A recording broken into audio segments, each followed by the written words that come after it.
You are listening to the Slow Living Podcast, and I'm your host, Stephanie O'Day. What if I told you that you could truly have the life of your dreams, the life you've always wanted, one filled with abundance, joy, and a sense of purpose? It's absolutely possible, and I see it each and every day with my coaching clients. It all starts with learning how to slow down. You deserve to live the life you've always dreamt about. Let's get started. So if you're a fan of the podcast, you're going to absolutely love the book. Slow Living, Cultivating a Life of Purpose in a Hustle-Driven World is now available wherever books are sold. Buy it for yourself, your children, your friends, and your neighbors. You can get all the juicy details at stephanieoday.com/slow living book. Trust me, this is hands down the best $20 you'll ever spend. Hello, Slow Down Society. Steph here, and we are on episode 168 of the Slow Living Podcast. And this is another Encore episode, and that's because I am taking time off for the holidays. If you hear me, this is going to come out on Christmas Eve, and my hope is that I am drinking a nice gingerbread latte and cozying up on the couch with the people that I love watching Elf, because I just really love Elf. I don't know about you, but there's just something about that movie I just can't get away from. Our minivan has a DVD player, and we're kind of old school, and my kids are most deaf old now, and they don't need to watch a video in the car. But we never had the kids have like their individual iPads on the car, and we never have done headphones in the car. We're all experiencing the same media at the same time in our family of five. That's just something that Adam and I felt strongly about, that the kids weren't going to be locked in their own little bubble of having their own headphones and stuff. So if we were listening to 80s music in the front seat, they were listening to 80s music in the back seat. If they were watching a Dora the Explorer video, Adam and I were also watching and following along the Dora Explorer video. But that's just who we are. But anyway, for the longest time, the Elf movie lived in the car. And it didn't matter if it was March, April, July, August, we would on a road trip be watching the Elf movie. And we can practically narrate the entire thing. And that first scene where it's that kind of like storybook image, and they're talking, and all five of us recite along. And I just absolutely love that movie. So anyway, that is us. That is our family memory. And this is why you are getting an Encore episode, because I want to turn my brain off, and I just want to be here and be now and follow my own advice and do step 3 of the 5 steps of slow living, which is stay here, stay present, stay focused. And that's what it's all about. So today's Encore episode is about control and/or worthiness. And control and worthiness are two sides of the same coin. So if we all have issues, capital I issues, and we all do, what I've noticed through my years of coaching and from all of the different work and reading that I've been doing, most problems stem from either a feeling of control. You've got an issue with control, or you are uncomfortable, anxious, nervous, worried, unsettled because of feeling of lack of control. And that's something to pay attention to. Or if you flip over the card, the coin, the other side of that coin is your other issue is lack, not feeling enough, not feeling worthy. So again, if you're not making forward progress on your personal and professional goals in a slow, steady, and sustainable way, the way I've outlined for you in the new Slow Living book and within the podcast, and definitely within the Peace course, it's either this control problem or this worthiness problem. And so that's what this episode is all about. I think you'll enjoy it. I got a lot of feedback on it. We are finishing up 2024 and we are stepping into 2025. And if you would like to be a part of the cohort that goes through the peace course together, I will hold your hand and we will be there with you every step of the way. You can join now at stephanieodea.com/peace, PEACE. This is an evergreen course. It's open at any time. There's no open cart or no closing cart. And once you're in, you're in. It's not a subscription. You never have to pay again. I would love for you to join us. So then you can go through all of the exercises in a way that sort of matches the calendar year. So when you are looking back on your year, a year ago from today, you'll be like, OMG, I am so amazeballs. I have done so much. I am so proud of myself. And that's the feeling that I'd like you to step into. Okay, pretty people, I hope you enjoyed this episode, and I will be back in your earbuds again next week. You are listening to the Slow Living Podcast, and I am your host, Stephanie O'Day. Welcome, welcome. We are on episode number 87. And today we're going to talk about two things, and they're sort of two things on the same coin. So what is it? Two sides of the same coin. And we're going to talk about feeling enough and being enough. And I'm recording this with a new podcast microphone. So I'm still figuring out the ins and the outs of it. And it's interesting because while I was plugging it in and playing around with the settings, I started thinking, okay, so today, Steph, we're going to talk about enoughness and control and worthiness and what that means when it comes to this podcast microphone.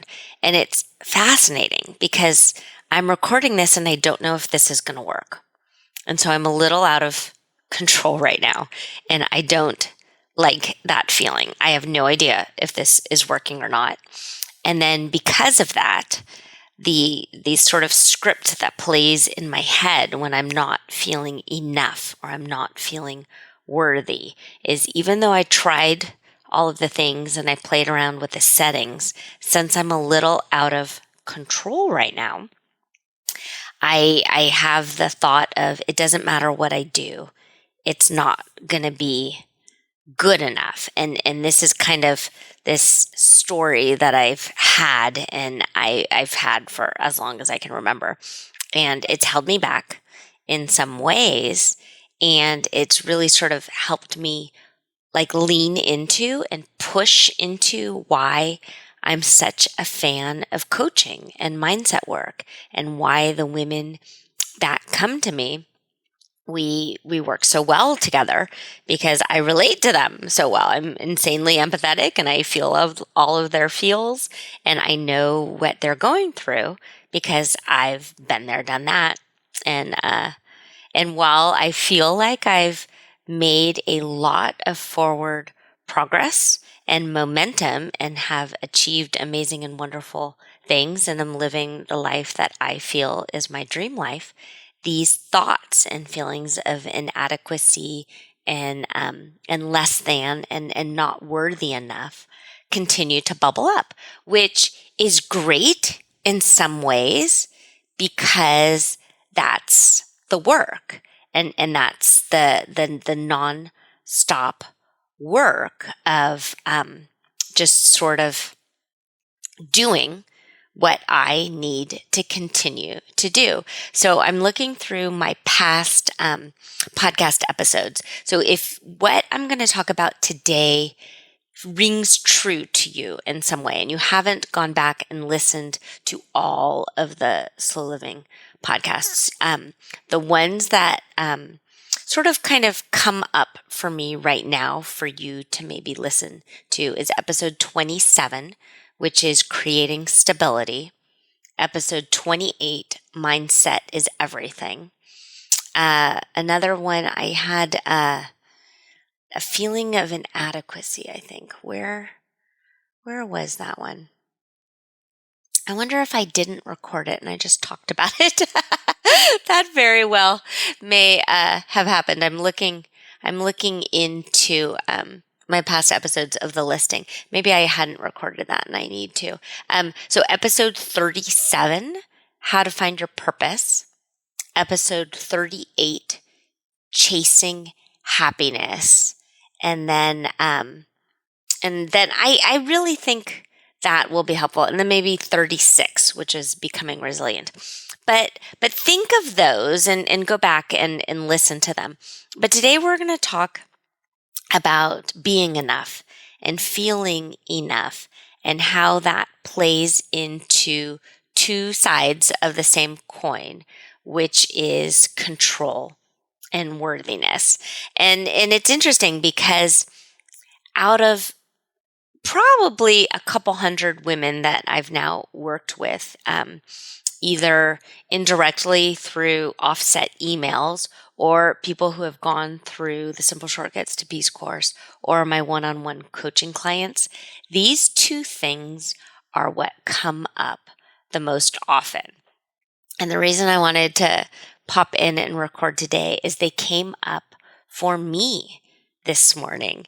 And I'm recording this on Memorial Day weekend. It's Sunday, and Adam and I got out of bed around 5:30 this morning, and we had our coffee, and the sun was coming up, and I said, let's go for a walk. So we woke up Sheldon and fed him, and then we walked for about an hour in the morning, and the kids never woke up. They never even texted. They didn't even realize that we left the house. So we did that, and then went to the grocery store and got bacon, and then I decided I was going to make an egg frittata and some pancakes while Adam was frying up the bacon and all of these things. And I've joked with him before. We've been married for 23 years. And so I've known for a while that my thing is enoughness, of not feeling worthy. And I've known that the kind of script in my head that I've been working on is it doesn't matter what I do, it's not going to be good enough. And so if you want, you can kind of go back in time and try and decipher why that feeling of inadequacy or feeling of not enoughness or feeling of unworthiness comes from. And it's really just not worth it right now to go in to huge detail with you, but it probably stems from just being a young age and working hard on like a writing project or something at school, but then having a teacher point out that my penmanship wasn't the best. Or I remember my 7th grade math class, I would do a test, but I didn't write my name the way the teacher wanted me to do it. He wanted me in the upper left-hand corner to do last name, comma, first name, and then the period and the period of the class. And I didn't do that. So even though I worked on the test, I wrote my name, my normal name, first name, last name, and that wasn't good enough. And so he didn't read my test, and so I got a 0 on it. So probably those things helped shape that sort of feeling. And then and just kind of growing up and doing things and having kind of demanding bosses who wanted it this way and this way only. And if it wasn't up to snuff or wasn't good enough, then I'd have to start all over again and that kind of thing. So I think that is where that feeling has always sort of come from. And even as I achieved great success, wonderful success, I had this kind of script of, well, that and $1 will get you a cup of coffee. So like it didn't matter if I was on the New York Times bestsellers list, which is a huge and amazing achievement. I belittled it for myself and sort of shoved it aside, that it didn't really mean anything and it wasn't good enough. And so it's just something that I'm aware of and I continue to be aware of. And that's what the work is. That's what my work is. The daily mindset work, the daily journaling. I'm stephanieodea.com/daily. I have to do my daily mindset work every day in order to set myself up to continue to do the things that I want to do.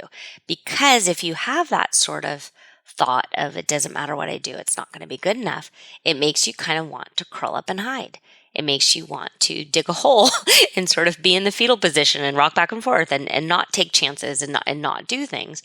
And so I don't want that to happen for myself. I don't want to hide and not be visible and not be seen and not try and reach out and help as many people as I can, and that I want to. And it literally fulfills me because maybe it's not going to be good enough, or maybe someone somewhere will be critical of me. So that's my thing. My thing is worthiness and enoughness. And Adam's is control. And we've been married 23 years, and we have a fantastic relationship. And so it's fun for me to poke fun at him about this and his issues of needing to be in control and do things this way and this way only, and this is the right way, and this is how you load the dishwasher, and this is how you park the car, and this is how you pack the trunk when we're unloading groceries from Costco. And I wish you could see me rolling my eyes right now. Like I don't even bother to try and unload groceries anymore because there is his way and he Tetrises them all in. And it's just not even worth it in any way, shape, or form to try and do it anything different. So I don't. So anyway, his is control. So this morning we're making we're making breakfast for the kids who are still asleep, and I'm mixing the pancake batter and I'm doing the things, and I can see him watching me, and I am not necessarily measuring exactly correctly, and I'm just doing what I want to do. And I can see that it's making him anxious while he's watching. And so I called him out on it. I'm like, so here's you having your control thing again. And he's like, you're right. It doesn't matter how you make the pancakes. And I said, it doesn't matter. And so while this has served him so well in life and business, because he's an engineer and the building has to be built correctly or it will fall down. Like I get it. There's a reason that he's this way.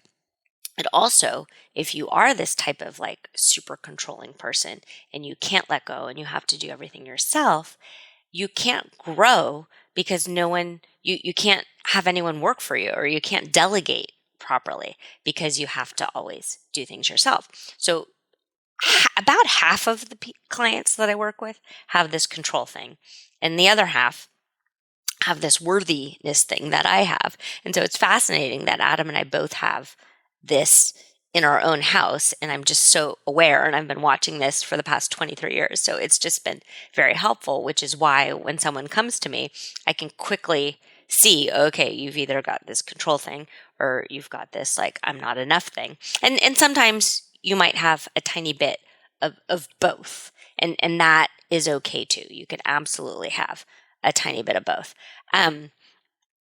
But I want you to really kind of think about this and go back and listen to those episodes that I suggested you listen to and see what rings true to you.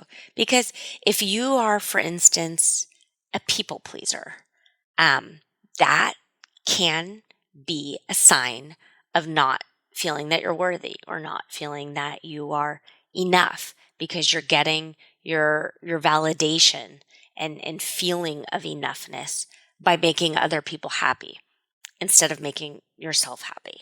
And so just really pay attention to that. If you have this sort of like martyr mindset of you have to do everything yourself and nobody can possibly do it, so I might as well just do it myself. And that is probably a control thing. And so just kind of think about that. And both of these things, if you aren't aware and you're not looking in and just paying attention and asking yourself really good questions. And again, this happens when you're slow and you're thoughtful and you're intentional, which is what I would like you to do.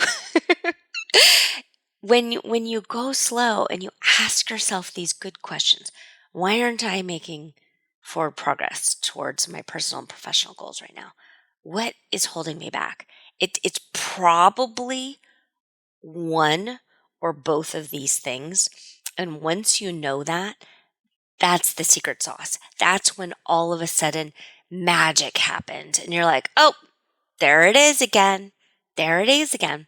So back to this morning. Back to this morning. We're doing this. We're poking fun at each other, and then I think, you know what? I've got to run to Trader Joe's. I need to do some stuff, but I'm going to send out a super quick email to my list because on Sundays I send out the Sunday Slowdown email. I've got this summertime bundle pack. Might as well send out an email. Tell my list that it's on sale. Maybe we'll make some money. Maybe we won't, but whatever. Not going to know unless I do it, unless I try. So I send out this email. I get thank yous. I did make some sales. I did make some money. But then a woman wrote back to me and told me that it's disrespectful to say Happy Memorial Day because, and this makes perfect sense, and I totally get where she's coming from, completely and totally get it. Memorial Day is for honoring and remembering fallen veterans. I hadn't thought about that, but no kidding, Steph. No, what I want to say is no shit, Sherlock, but don't say bad words. But no kidding that that's what Memorial Day is about. And I forgot. I looked at it as the start of the summer, the start of camping season, the start of being outside, the start of getting your vegetables going, and the kids are coming home from school, and I'm so excited because my kids from college are home. And so I said, Happy Memorial Day. Felt good to me. Happy to send the email, press send it to over 20,000 people. Didn't think twice about it until this woman emailed me back. And she schooled me and told me how I was wrong. And all of those feelings of inadequacy, of unworthiness, of not being good enough bubbled up. And I felt tightness in my chest with anxiety. My blood felt a little cold. I felt stupid. I felt ashamed. And I literally felt unworthy. I felt not good enough. That even though I got emails from people thanking me, and even though I made some money selling a bundle pack for people who needed help, and that should be good enough, that should give me good stars and gold stars and fill my cup. Instead, the overwhelming feeling I had was shame and not being good enough. And it made me have that feeling of wanting to hide and wanting to kind of curl up and go into the fetal position. And instead, I paid attention to those thoughts. And I went out in the backyard and I vented for a few minutes to Adam and I got it out of my system. But you know what? She's right. So she very well could have this kind of control thing where she felt she needed to write back to me and control what I send out on the internet and inform me where my mistake was. And that might, in that situation, have made her feel better about herself and made her feel in control, even though it made me feel bad. It made me feel unworthy. It made me feel not good enough. I don't think that was her intention. I think she's probably a wonderful, lovely, amazing lady who thought she was helping me. But my thing is this. My thing is not enoughness sometimes. Yeah. And so that's why I'm sharing this with you. That's why I'm recording this episode. It happens no matter what. But once you get good at recognizing it, of moving through it, that's where the magic happens. That's when you know your kind of peace pyramid is in place and you can weather all of the storms. And that is what I write and coach and teach and speak about. And that's what this is all about. And while I'm recording this right now, Sheldon has woken up. He was under my desk and he's now whining. And so my new microphone, which might be working, might not be working, might be picking up a Basset Hound whine. And I can have the thought that this isn't good enough and I'm kind of stupid and why am I wasting my time and nobody's listening to this anyway? Or I can have the thought that hopefully, someone somewhere is hearing my words and this might be helpful in some way. And so that is what gets me out of bed in the morning. And that is what keeps pushing me forward. And that is what makes me want to connect with you and love on you and let you know that you are absolutely not alone. And I think you're amazing and wonderful and lovely. And I hope in some way, oh, Sheldon, this was helpful to you in some way. Do you have a slow living story to share? Leave me a voicemail at stephanieodea.com/podcast with any questions, comments, feedback, or testimonials, and I will be sure to include it in an upcoming episode. Also, if you found value in this episode, please share it with your family and friends and subscribe through your favorite podcast provider. The more you share, comment, and leave positive reviews, the more people we can reach and share the slow living lifestyle and messaging. Thank you, Slow Down Society, and have an absolutely wonderful day.